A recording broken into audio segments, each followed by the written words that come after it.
Good evening, everybody, and welcome to tonight's panel. This panel is called The Generational Divide, How COVID Has Affected Older Adults. And it is the second in a three-part panel series, discussions hosted by the URI Academic Health Collaborative and the Interprofessional Education and Practice Initiative. We are very excited to be here and sponsor generously with funding through the State of Rhode Island Executive Office of Health and Human Services. So it's my pleasure tonight to introduce our panelists, starting with myself, your moderator. I'm Catherine Taylor. I am the Executive Director of Age Friendly Rhode Island, which is an initiative of Rhode Island College, but I'm also a project advisor at the Geriatric Education Center here on campus at URI.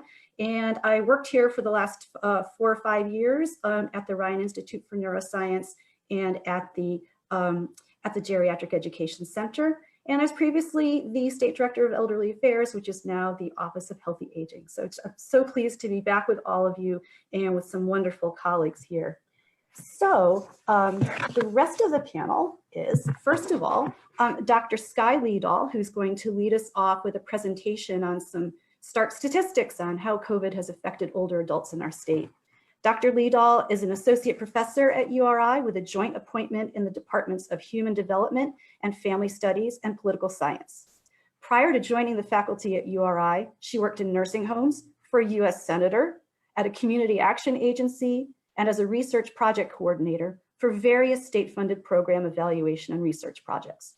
Dr. Liedall's research is focused on improving social integration and health for older adults and developing and evaluating intergenerational programming. Together, she and Dr. Estes lead the URI Cyber Seniors program. Next, we have Victoria Parker. Victoria is currently the Education and Research Associate at PACE-RI, overseeing the robust student internship program and staff education and training. She often works closely with the clinical and administrative teams. Victoria has been employed with PACE-RI for 4 years. She holds a bachelor's degree from URI and is currently pursuing a master's in healthcare administration at Rhode Island College. Dr. Erica Estes is clinical professor at the URI College of Pharmacy.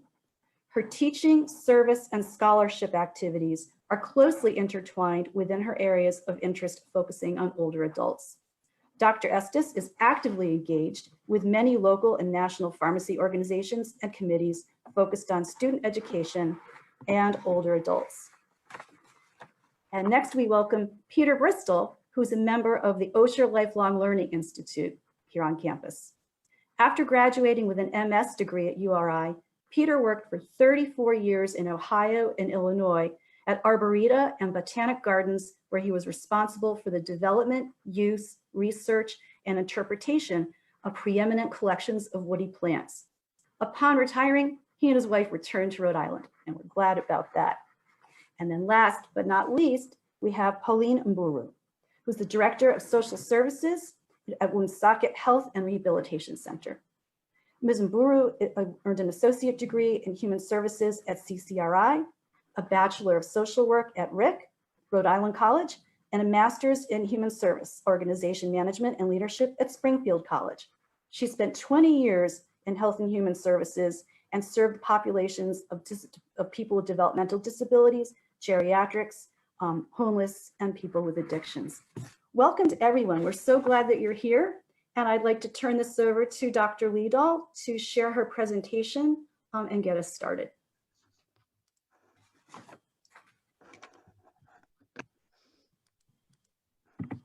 Great, thank you. Screen look okay? Looks beautiful. Okay, great. So yeah, thank you so much. My name, as Catherine nicely said, is Skye Liedall. I am an associate professor of aging and health, mostly within the Department of Human Development and Family Science, and I teach many of the gerontology classes on campus. I'm just helping to open this panel with some information about how older adults have been impacted during the pandemic to provide us some context related to the information we are discussing today.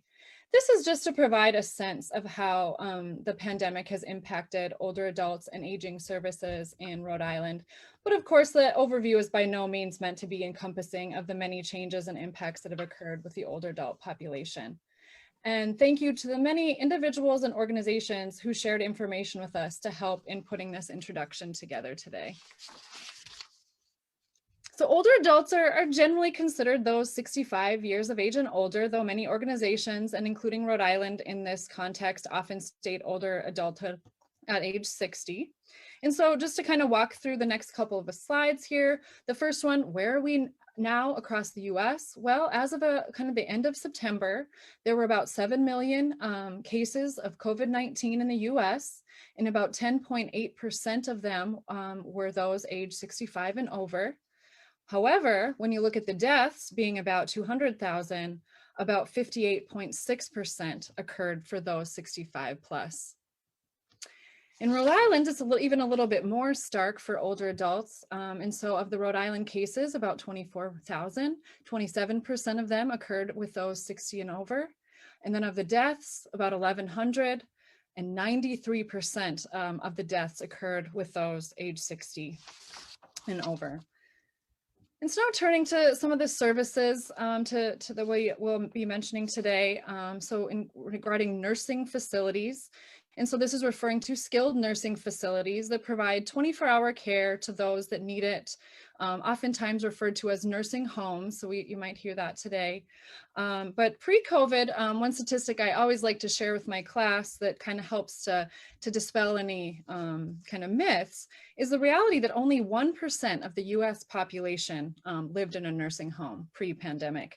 And in Rhode Island, it's even less than that. Only 0.72% of Rhode Islanders lived in a nursing facility. So very small percentage. However, then that makes these statistics even more disturbing, with about 42% of the deaths overall in the US occurring in nursing facilities. And then that number being higher in Rhode Island, with 78% of deaths occurring in nursing facilities. And then adding to that statistic a little bit, there have been 775 deaths in nursing homes out of about 7,500 total. And so that means that about 10% of nursing home residents at one point died due to COVID. So as you can imagine, these deaths and then fears about loved ones being in nursing facilities has led to fewer beds being filled. And so pre-COVID, nursing facilities saw about 87% of their beds filled, whereas September 2020 data showed that only about 75% of those beds were filled. And so this, of course, has financial implications for nursing facilities in Rhode Island. And right now, the Executive Office of Health and Human Services has a grant opportunity out for transformation of the nursing home model and working to reduce the number of unused nursing home beds, trying to figure out ways to diversify their use, and then creating services to support expansion of needed services in areas such as dementia care. And so now we also work to find some information about more community-based aging services, looking kind of pre and post-COVID. I guess not post, I always want to say post-COVID, but we're during right now. And so that just to provide some context of the impacts across the state. And so the first one I'll talk about is an organization called PACE of Rhode Island. And so PACE stands for Program for All-Inclusive Care for the Elderly. This is an organization that provides health care and health insurance to those 55 plus who would otherwise be eligible for nursing homes. And so just to talk a little bit through PACE, pre-COVID, they had about 344 participants, and this was right around March 1st. During COVID, those numbers actually stayed pretty much the same. And so as of June 1st, there were 350 PACE participants. So while this doesn't maybe sound overly startling, the reality is that PACE of Rhode Island was one of 5 PACE programs across the United States with continued growth. And so that's pretty impressive for this organization. And importantly, this doesn't mean things haven't changed for PACE of Rhode Island. The reality is that the PACE 11-member interdisciplinary team has shifted to providing most of their care in the home, since fewer participants are able to come to the day center where they would normally receive health and social services. The team members are going to the home with appropriate PPE, of course, to complete assessments and follow up with participants. And clinicians are using telehealth as much as possible. And so Victoria Parker on the panel today can talk more about that particular organization. So senior centers are an incredibly important resource for older adults living in the community. And so these centers are in nearly every community across Rhode Island, and pre-COVID provided a large variety of services and supports. So we're talking everything from meals to exercise to game clubs or social clubs, book opportunities, transportation services, social services, help for people getting enrolled in programs, counseling for health insurance, and all of this was offered sort of in a center. But during COVID, these centers all had to close down for any kind of in-person help, but they really got creative with their mix of services. And so they now have a mix of meal delivery, grab and go lunches, phone consultations, virtual activities, sort of phone check-ins, some outdoor activities are offered, and flu clinics as well. So Meals on Wheels is another program that has seen pretty significant growth due to the pandemic. And so in 2019, Meals on Wheels provided about 2,500 home delivered meals and had about 595 clients who were taking part in the Capital City Cafe program, which was more of a social opportunity for people to have meals together. And so they were providing or delivering about 1,200 meals to the clients statewide. Since the pandemic, the Capital City Cafe program had to move all of their meals to being home delivered. And so thanks to funding from the CARE Acts, they moved to delivering these frozen meals statewide and cooperated with many of the municipalities across Rhode Island. And so at the height of the service, they were delivering an additional 1,800 meals per day for a total of 4,000 meals then compared to that pre-COVID number of 1,200. So adult day programs, it's another important service that helps to provide day support to help alleviate the burden of family caregivers. And so pre-COVID, there was about 32 of these open across the state. During COVID, all of these centers closed down. Thankfully, by August, 22 have reopened, but the reality is that, you know, there still are many that are closed. Many of the respite services and other informal supports that were available for family caregivers prior to the pandemic are not there. And so there's many family caregivers in Rhode Island in need of help and support.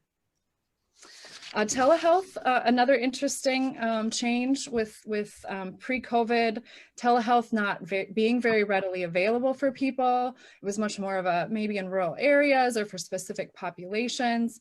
But big change came. Medicare, Medicaid, and other health insurance plans all are now providing telehealth reimbursed through their plans. And so providers are able to receive the same reimbursement that they would have received in person, now via telehealth. And so a recent statistic shows that about 32% of older adults have had one or more of these telehealth visits.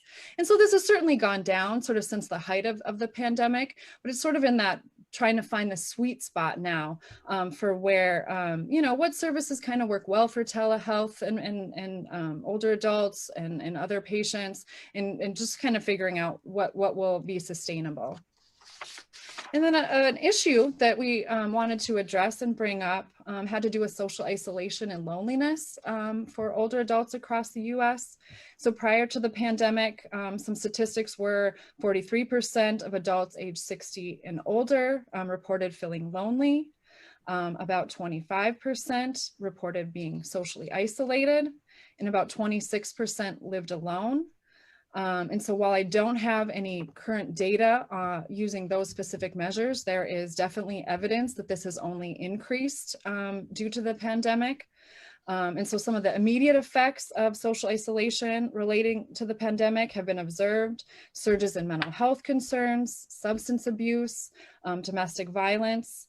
Early observation also suggests people having more sleep difficulties, emotional or overeating, and just serious health challenges. So as this picture shows with this comparison that social isolation is about as bad as, smoking, lots of packs of cigarette per day. It's the reality that social isolation and depression have been linked to premature death, dementia, and heart disease. And so certainly a major concern for people in Rhode Island and those who provide services to older adults in Rhode Island. And so as you can imagine, throughout the state, many programs and organizations move their programming online or via phone as much as possible. And so we mentioned senior centers and PACE, making as many changes as possible. But the Alzheimer's Association, another one that moved all their programming online. State-funded case management services is now available via the phone. AARP moved all of their educational programming online. The Senior Corps program, which offers the foster grandparent program, moved things online and is working to provide Chromebooks to their volunteers so that they can continue to volunteer in the schools. In many residential sort of housing settings, most of the community rooms closed, with some limited reopenings now, and those sites are getting more creative about trying to provide socially distanced opportunities and virtual opportunities. So Cyber Seniors, the organization that was mentioned that Dr. Estes and I run for students, we've moved a lot of our programming via phone, digital, and so we work to provide support where students work with older adults in the community to help them learn technology and ensure more digital inclusion for that population. And then the Osher Lifelong Learning Institute, we have a representative from there as well today, and many other educational programs across the state have moved to virtual learning. And so then some new projects have come up. And so Project Hello is a new project through the Office of Healthy Aging, and they are also working on a large initiative called the DigiAge initiative. And then the Age Friendly Rhode Island organization started the Virtual Community Center. And so many organizations working together to try to provide these innovative opportunities during the pandemic. Great, thank you so much, Sky, for that incredibly well done overview of the amazing changes that have happened in the landscape affecting older adults in Rhode Island since the pandemic started. Now we're going to bring the overview down to the ground, onto the ground, folks who've been living it all along. So I'd love to start with you, Victoria, and ask you if you would share your experience working with older adults during the pandemic. Where were you working, and what were some of the unexpected experience that you had? And in your case too, I'd love to hear you reflect on how your URI training played in. Sure, thanks, Catherine. So as Dr. Liddell mentioned, PACE Rhode Island is a nonprofit. It's a full service health plan in Rhode Island that is serving older adults. We define that as age 55 and up, so we go even a little younger. Everyone enrolled in PACE is nursing home eligible, but they are living in the community and in their homes with our support. So one of the key services that we provide at PACE is our day center. And as you can imagine, during COVID, we had to really limit attendance. And so before COVID, we had about 90 people coming to our center every day who were receiving services. And then with the stay-at-home order, we were down to maybe 3 or 4 participants in the center every day. So that was a pretty significant shift, of course, to community-based care. And I think what was so surprising about the entire transition was really how resilient the older adults and their families were in just sort of going with the flow, learning with us, welcoming us into their homes more than ever before. Welcoming new technology into their home and just being open to learning it, because really for some, that was the only way we could connect with them. And so this resiliency was just really surprising and heartwarming too, just being a part of the organization and helping older adults as much as we possibly could. And in some ways, it sort of made me think, before the pandemic, were we sort of blocking our creativity? You know, we spent so much time making the center this amazing place for care, when we could have been reaching participants in their homes, or anywhere that they are. So it's really made us be more creative and just find different ways to connect and engage with the participants we serve. And given that I graduated from URI in 2016, I was in the Human Development and Family Studies program of study there. And one thing that I reflected back on my learning at URI is just how community focused it really is. It seemed like every semester I was going into the community in some way, doing a field work, a placement somewhere in a school, in another community-based organization. And so that, that really had a big impact on my ability to transition. PACE has always been a community-based organization, but now more so than ever. And so I think, some of that experience in other community-based programs in part of my study has helped me, being able to transition now working at PACE in the field in a community-based organization. So certainly the community focus at URI was important and has helped me now. And as Dr. Liedel and Dr. Estes also mentioned, the Cyber Seniors program I was a part of at URI. And thinking about that 4 years ago now, we didn't know how important it would be. Now that technology is such a key factor in connecting people during the pandemic. So I'm really happy that it's sort of getting the limelight it deserves, because at this point it is really useful and effective for communicating and connecting with older people in the community. Thank you, Victoria. That's all really actually very exciting to hear. And I realized in my excitement to get to you, I neglected to ask folks who are participating in this webinar to write your questions in the Q&A, not the chat, but the Q&A as they occur to you as you're listening to the panelists. And towards the end of the program, we will get to them and hopefully get some of your questions answered as well.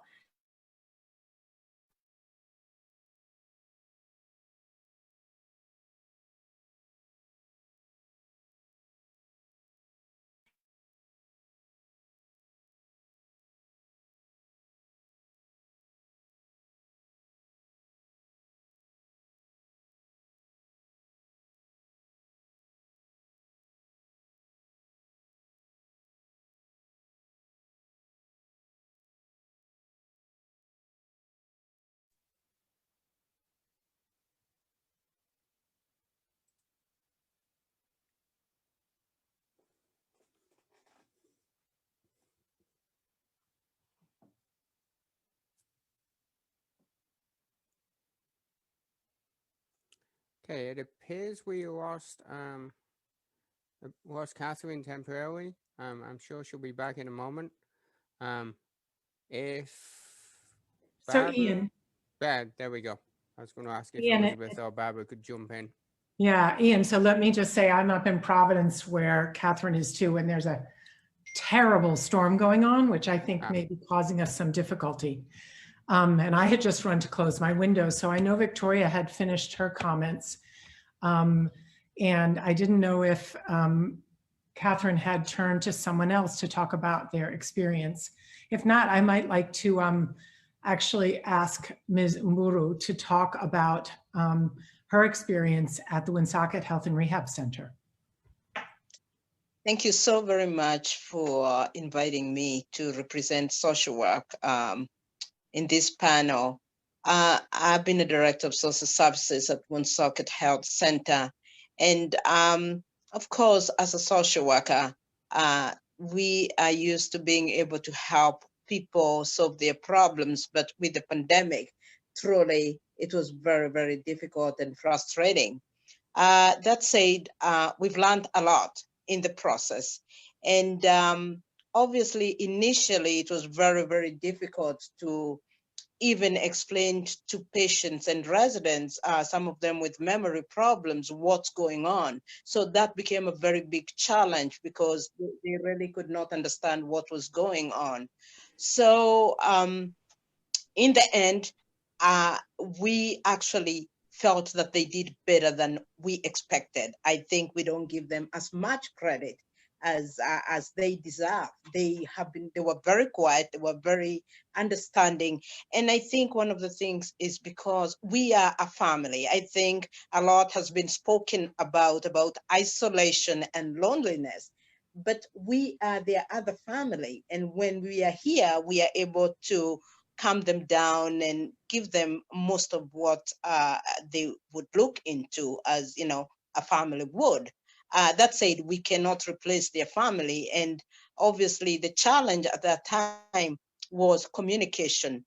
I never really imagined how difficult it would be dealing with people in their 70s and 80s and asking them whether they are aware of what Skype is, or Duo, or FaceTime.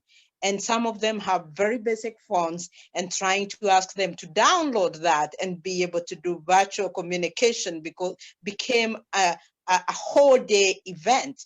But I must say, we have very young frontline staff who are very, very good. They would walk them down, and we would be able to get a virtual communication done. So those experiences were very nice. And I know, as in every other home, we did lose some of our patients and residents, but we are doing very well. We are doing very well. We've learned a lot of things that we did not know. Obviously, nobody could have been prepared for it.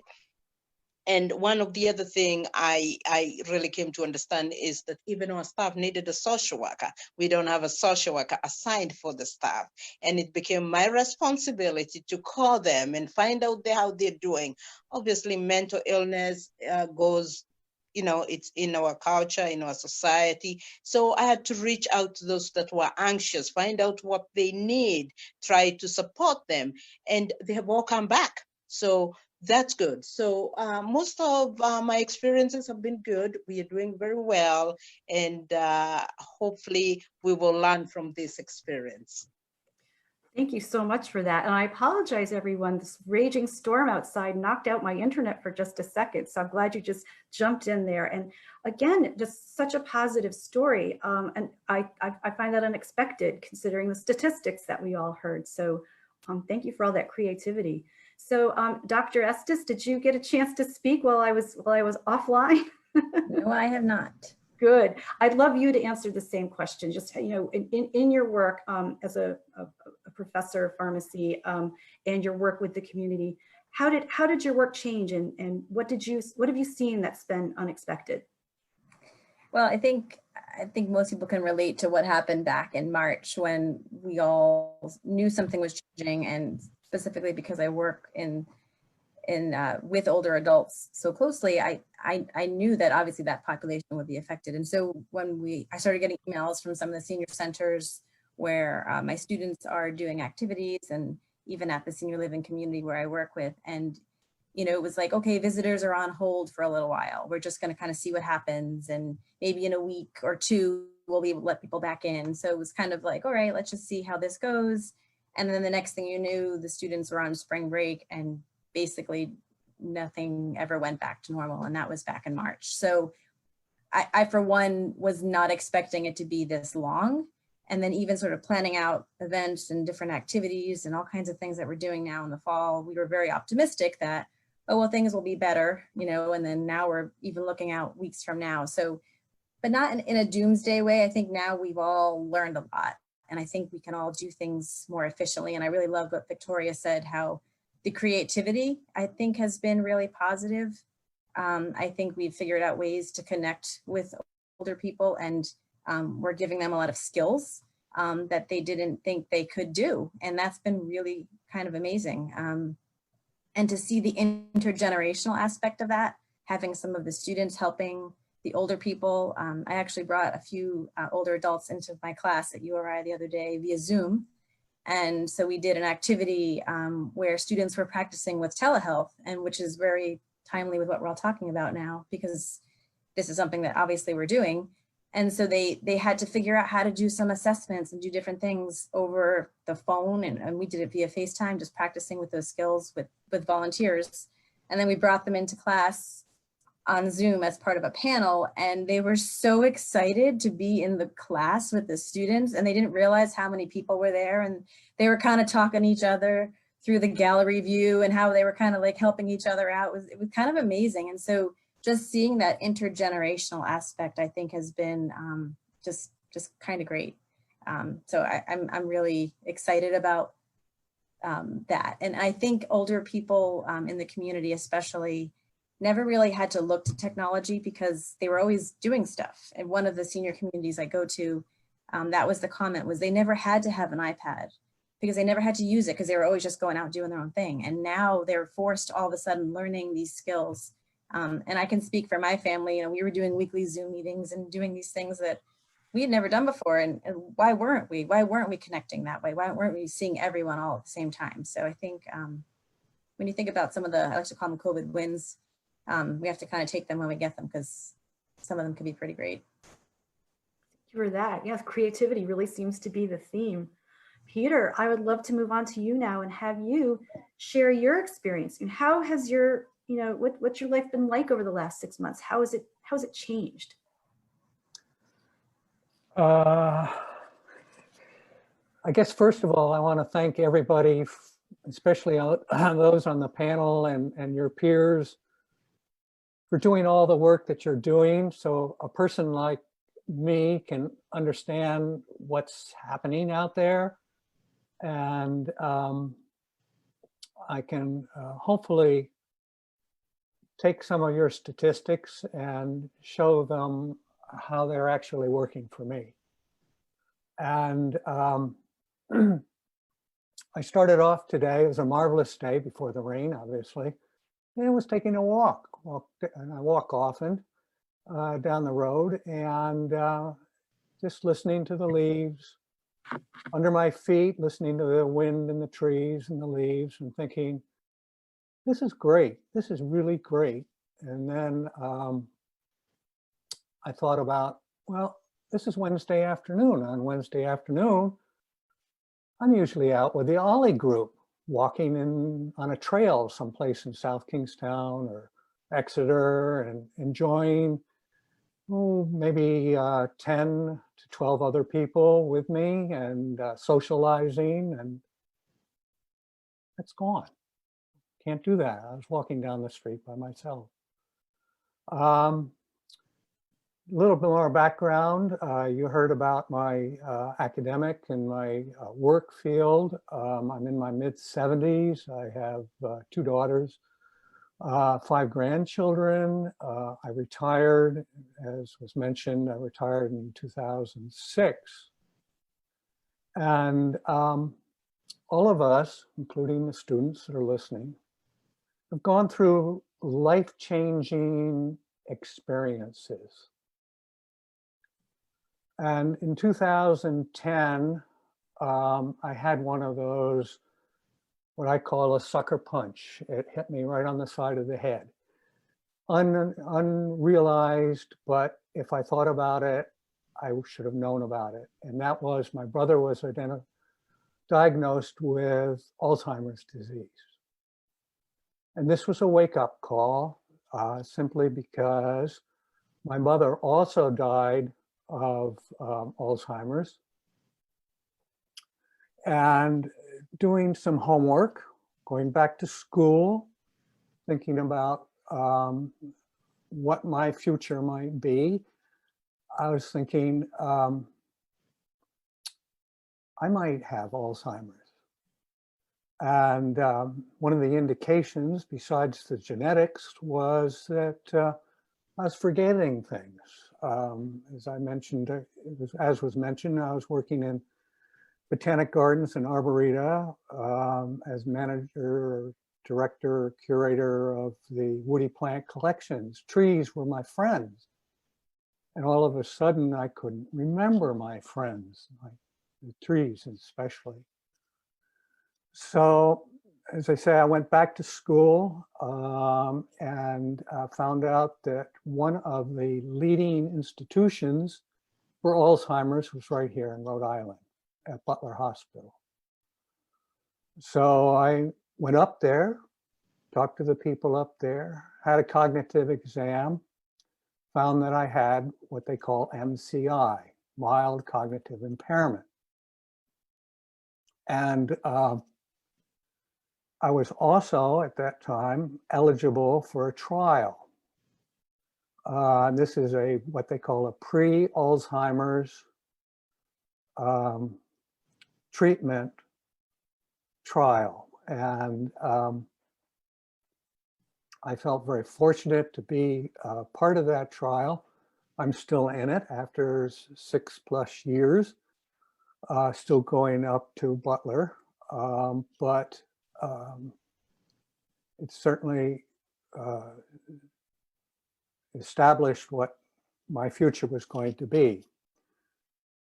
In my reading and studying, and every one of the people that are here today will agree that there are certain lifestyle changes that need to be made, especially when it comes to cognitive impairment. There's nutrition, exercise, brain stimulation, and socialization. Well, 3 of those 4 were introduced to me through a membership at OLLI, the Osher Lifelong Learning Institute. This organization has a very close relationship with URI. You've heard some of the speakers this evening mentioning the relationship with OLLI and how their students cooperate with the Institute and help our members at OLLI. It offers diversified classes, activities for individuals, and we choose 50 years or older in our group. Just for an example, especially for the students that might be interested, we offer classes in arts, current events, environment, foreign language, health, wellness, history, literature, math and science, philosophy, religion, politics, government, and technology. And it was mentioned also about cyber seniors. We have 1 or sometimes 2 of the pharmacy students come into the OLLI building, which is on campus, to the OLLI office, and help the OLLI members with technology. How do I use my iPhone? How do I use my iPad? I can't get this to work. I can't get that to work. These young students are whizzes at this thing, at the technology, and have been a tremendous help to us. As I mentioned earlier, we have these special group activities like walks, biking, bridge, writing workshops, and also aging wellness, which of course is important to all of us as we age. So it is important to keep that socialization, brain stimulation. I also joined another organization, so this makes my 3rd. This would be Butler Hospital, OLLI. And this 3rd organization is organized by the Home Care Assistants of Rhode Island in cooperation with the Contemporary Theater Company here in Wakefield. And essentially what it is, it's an improv workshop for individuals with dementia and to bring a better quality of life for these particular individuals. Now let's fast forward to 2020 and what's happened. All of these feelings have been expressed and will continue to be expressed during this panel discussion. Risk, fear, change, anxiety, solitude, confusion, inconvenience, depression, frustration, all of those. We have experienced, and I say we, my wife and I, and even my daughter and grandchildren who live nearby us have all experienced this. And it's frustrating. To review the nature, the nutrition, exercise, and brain stimulation program I was under, Butler's monthly infusions were canceled for 2 months. It's now started up again, and I can get out of the house. I go up into a very safe environment and can continue with the Alzheimer's treatments that I've been getting. The OLLI classes were canceled, but they've been restarted virtually. It was a quick learning program. Everything was done by paper. When I left the OLLI as a volunteer in March and they closed the door. Everything was handled by pieces of paper and the telephone. And now everything is handled virtually. Their membership, they converted everything over to the computer as much as they possibly can. So now we can take classes again virtually. The improv workshop canceled. However, they set that up virtually too. And I thank goodness for that, because we don't have the physical contact, the socialization is there, but it's a virtual socialization. It's not the same, but at least it's something. And as we all know, how much fun it is to go to the grocery store to find good, nutritious food, and you get the, oh, it's the supply chain. No, I'm tired of hearing that. That's the way it is. We work with it. I guess what's most difficult is that walking around the block, we wave to our neighbors. We may shout across the street at our neighbors. But here's an instance. We had a new neighbor just move in next door about a month ago. What would typically be the situation? You bundle up a casserole dish and you go over and say hi to them. Welcome to the community. Nope, can't do it. There was a friend that just this last weekend we hadn't seen in a year. What's the first response? Go up and hug them. Say, good, it's good to see you again. How have you been? Socialization, gone. Peter, thank you so much for that incredibly powerful account of how the most important things have altered in such profound ways. I know we hope we can get back to life as it was sometime soon, but I think it's a moment, since we have a panel that's coming at the changes from such different directions, I'd love everyone to think about, especially how teaching is done in the Academic Health Collaborative and the Institute for Health and Innovation at URI, in terms of teams and interdisciplinary responses. How could a team-based and interdisciplinary response to care in residential settings and in the community change the impact of COVID on older people? And can you think of one particular experience or event that you can point to during the last 7 months where your thinking about teamwork was either reinforced or changed? Let's go back to you, Victoria. Great. So the PACE model, and really the cornerstone of the PACE model, is our interdisciplinary team. And it is 11 members of non-clinical and clinical people who meet every single morning, and they talk about participants and what's happening. And of course, most of the conversation these days are about COVID and who's isolated and who needs a visit today, and sort of what's going on there that really demands the conversation in team. But one example, and I love to share this because it's just such a PACE story. We had a participant, an older woman who needed to go to the hospital. She was refusing to go. She didn't want to go. But really, we knew how important it was that she had hospital level of care. She was that critical. And the reason she didn't want to go to the hospital is because she has a cat who she loves and adores.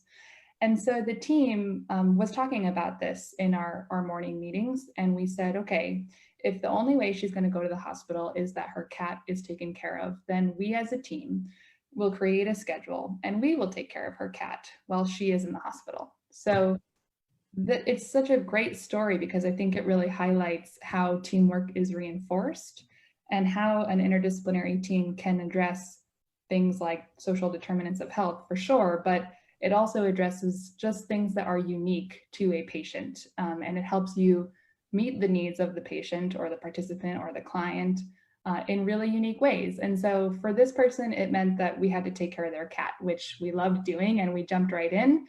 And I'm proud to say that she's now out of the hospital. She did a short skilled rehab stay, and now she's been reunited with her beloved cat. So our team, I think, a good example of going sort of above and beyond in an interdisciplinary way to do something that is not necessarily, you know, within your own role, but sort of coming together as a team and making sure that participants' needs are met.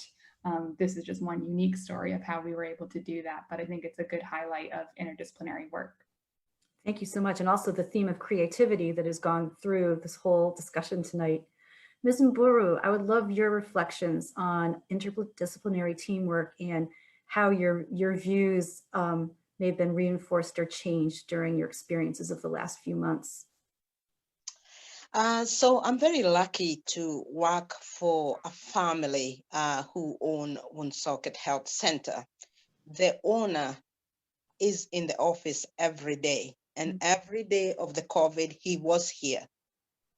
And I am very happy to say that our team here really went out of their way. One morning I came in and I found the director of physical therapy sweeping the floor. I had the director of nurses passing trays, and everybody did what they could. It didn't matter what department you came from.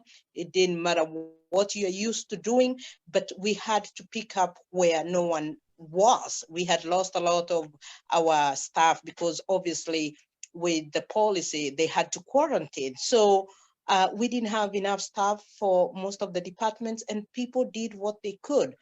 Also, the staff gave their cell phones to use. They used their cell phones to call family, do virtual, visits with the families, and whatever we needed, other people would bring in food, cook and bring in food for people who were here. And one of the things that we have to remember is that our staff have children. They also have elderly parents at home, but they still came in to work.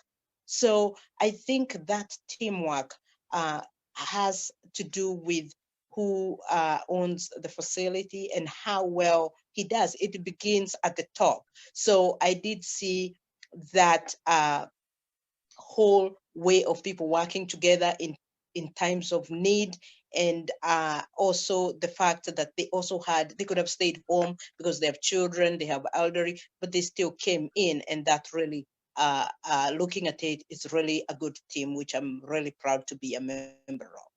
Thank you. Thank you for sharing that. That's really wonderful to hear as well. Dr. Estes, what are your reflections on interdisciplinary teamwork, and how has your viewpoint been challenged or reinforced during this time? It's interesting listening to the stories just now. You know, I'm thinking in one way as a pharmacist, and I think as health professionals, and if anyone else, you know, can relate to this, if you're a nurse, if you're a pharmacist, if you're a physical therapist, you sort of wear that hat. And I think we've all learned to that point that you just kind of jump in and do whatever. And I'm thinking of it more from actually on a personal level, because during this whole experience, I was experiencing it firsthand with my dad, actually, and he has given me authority to be able to tell the story, and I'll be brief about it, but he had a heart attack during COVID, and it was at the time when elective surgeries were not being allowed. And so it was a really scary time, because he ended up being in the ICU, and the procedure that he needed to have, he which was supposed to be elective, now all of a sudden became emergency, and we couldn't visit. And, you know, it was really difficult to talk to members of the nursing staff and the physicians. And it was really challenging as, you know, as a caregiver, as a family member to go through that. And then just kind of knowing on the other side how difficult it was for the healthcare professionals that have to do it every day, you know, and so you kind of get pulled, and you sort of, it's hard to think clearly when you're in it for the moment. But the most challenging thing, I think, from all that experience was just the frustration of just not being able to help him through that. You know, when he had to go see the physicians after and have to wait outside, and to have him go in by himself. And at one point we had to have the doctor call, and I was in the parking lot in my car, like on the phone while he was in the office, you know. So all those things that you take for granted, you know, and that you just try and deliver that kind of care as a health professional, it's so much more challenging when you're going through it yourself. And so that was something that I sort of experienced that I wasn't expecting. And luckily it actually had a very positive outcome. So I will say that. but certainly going through it during COVID was unlike anything that any of us had ever experienced. And it's really interesting with the student perspective now, because we have an activity going on where we're, it's called a senior day kind of a thing, where it's with the physical therapy program, pharmacy, nursing, nutrition, speech and language, and we have some other disciplines, and even Johnson & Wales is involved. And the students are getting to work with that firsthand on teams. And that's really great for them to learn that now, because this is something that everyone gets thrown into later. And so to have the experience now working with those disciplines and working with real older adult volunteers as they kind of work through some issues and figuring out how to communicate, not to drop the ball, to make sure that the assessments are being done, to make sure that you're communicating as a team, and learning those skills in undergraduate training, for instance, and then going into graduate programs as well, like for instance for the physical therapy students and the doctor of pharmacy students. So it's really been exciting to see it on both sides too. And I think they're definitely getting a benefit from that, living it firsthand right now. Thank you for that. I was really curious about how it's affecting your teaching and your students. And then Peter, I'd love to move on to you, and sort of someone who is the recipient of care with your experience at Butler Hospital and in other settings too. What are your thoughts about the importance of team-based care and different medical disciplines working together? And is there something that you've experienced that makes you see that that's important or changes your mind about that? Well, that's easy to answer because all of you have provided me with an education as to what you're all doing out there. And I think I wish more people than, what do we have, 60 people here, could be listening to this, because it's amazing the services that each one of you are providing. There's one thing that I feel, because of my relationship with the OLLI program, working as a volunteer there and dealing with people that are 50 years or older, has taught me a lot. And there's one class that I attended there, which has taught me probably more than my years in college. And I want to pass this on to everybody in some ways, and it's called mindfulness. And you, Catherine, have basically said creativity. And I kept thinking in my mind that COVID, if we put our mind to it, is actually providing us with new opportunities to be creative. And I can see that when I was taking my walk this afternoon, just listening to the trees. That's mindfulness, being there in the moment. And every one of you this evening has illustrated that with what you're doing with seniors.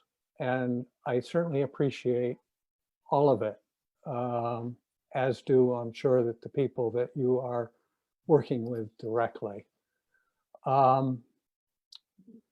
My little mantra is, whatever happens does happen. Learn to deal with it or let it go, and never stop learning and seize on each new opportunity. Thank you for that. That was really, again, so powerful. I'm so glad you're on this panel tonight. We have just a couple of minutes left, and we've got a really terrific question from somebody, one of our audience, which really, Peter, I think in a way you've already answered quite well, but I'd love to just run it past everybody else. The question is, I wonder how moving to a virtual world affects our older adults who so often feel the need to actually connect with a human being. As Peter said, it's not the same, but Victoria, what's been your perspective trying to connect PACE participants virtually? Sure. I don't think it's the same. It could never replace, sort of human contact. But in some ways and in some instances, many of our participants have actually asked for more connection through technology.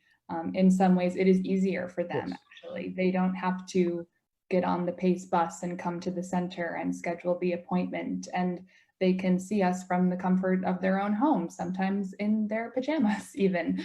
And so in some ways, they are asking for more of it. And PACE has actually purchased a piece of technology that is specifically made for an older person. It's called a GrandPad. And the company GrandPad itself, they actually employ older people. Their oldest employee is 102 years old. It's pretty amazing.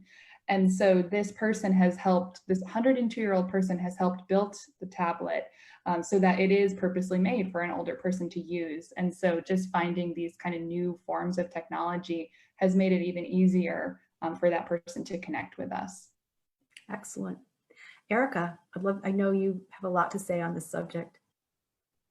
Yeah, I mean, it's funny because I was talking to my dad earlier and just talking about that story. I was just telling when Victoria was speaking, when we think about it, and we were talking about when he was in the ICU, for instance, and he had no contact with anyone. We could only call the nurses and check in, and we couldn't speak to him. And because of the way the hospital was at the time, all of the traditional floors and rooms where he would have kind of stepped down to weren't available because they were kind of held off for COVID in case they had to fill them.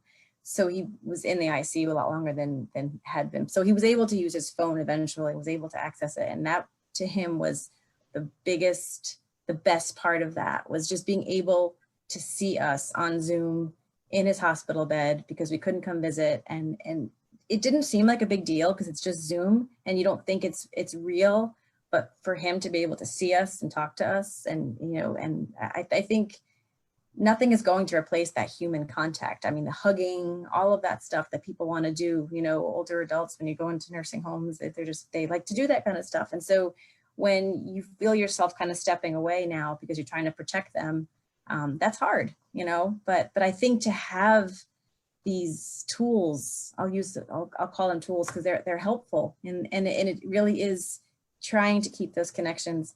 And I think about a story with the students, which is super funny because I know it's talking about older adults, but the first time we had our Zoom class remotely when we were meeting at URI for one of the classes that I teach in the spring, the students hadn't spoken to each other in so long.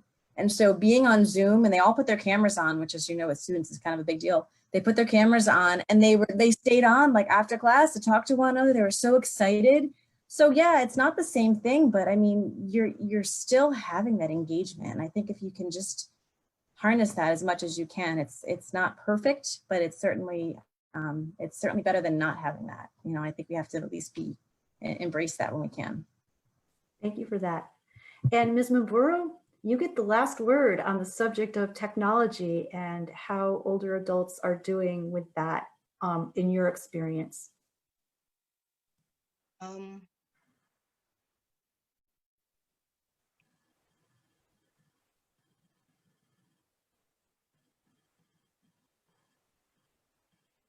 Can you hear me? I can hear you just fine, yes. Oh, okay. So I'm going to say, really, as everybody has said, that virtual communication will never replace human touch and connection. I was used to meeting new patients and residents by, giving them a handshake or giving them a hug, depending on what they really were interested in at that time. It's very, very difficult. We have to wear the PPE. You have a shield, you have a mask. How much can you even be able to say to someone when you have all that going on? That said, we have to do what we have to do to keep ourselves safe. So I hope that we'll be able to win this war. And for now, we're going to use the virtual communication because it's the only thing we have. And hopefully things will change in future. Thank you for that. Pauline Mburu, Peter Bristol, Erica Estes, Victoria Parker, and Sky Liedall, you have been amazing panelists. Thank you so much for just a powerful and moving and uplifting discussion. I don't think I expected it to be so uplifting, but your spirits and your creativity, your wonderful work just really made it that way. I hope everyone will come back this time next week for the third in the series of panels called "And Injustice for All: How COVID Exposes Disparities in Healthcare." That will be next Wednesday, October 14th at 6 p.m. And I think you can register the same way you did for this one. So again, I thank you all for participating and wish everyone the best of luck. Stay safe, stay healthy, and keep the creative juices flowing as a team. Good night.